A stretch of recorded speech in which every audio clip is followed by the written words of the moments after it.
We have an extremely interesting case today of a transgender hair transplant using beard to scalp.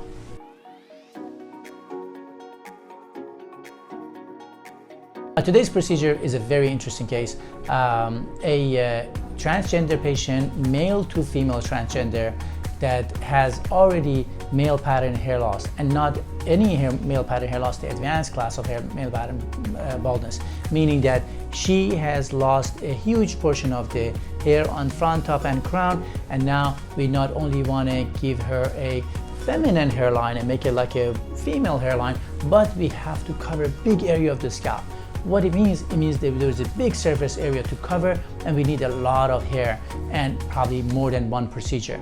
What's really interesting in this case is that we not only use the scalp to scalp hair transplant, but because of the fineness of the hair and the minimum amount of hair that was available to us, we had to go on the beard to use beard to put them on the scalp. And the beauty of this is male to female transgender patients, they want to get rid of their beard hair. So we are killing two birds with one stone. We not only add hair to the scalp, but we get rid of the facial hair that patients needs to get rid of them anyway. Male pattern baldness, severe type, class 7. As you can see, there's almost no hair on top and crown area. So we have to create a feminine hairline. Feminine hairline, unlike a male hairline, does not go back, does not have that natural maturation of the corners that hairline goes up a little bit.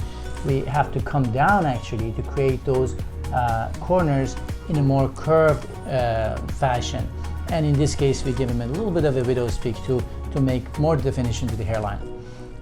These are the pictures from the top. This is the top. You see there's no hair whatsoever, and then on the back you see a very small amount of hair on the back and sides.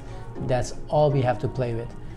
So this is actually the old hair transplant she had with us, and now we have a feminine hairline, but still there's a big area of the back that is missing, and we have to take care of it today. We also have to restore the frontal area with another pass of scalp to scalp hair transplant to make it nice and solid, but at the same time we want to give her a big number of grafts from the beard, harvesting as much as we can from the beard to cover the big area of the scalp on the top and crown. So this is going to be beard and crown, beard to the crown area, and the front we're going to have some more reinforcement from scalp to scalp here. I hope you learned everything you needed for a male to female transgender hair transplant. If you have more questions, just send us your questions through comments or follow us on social media.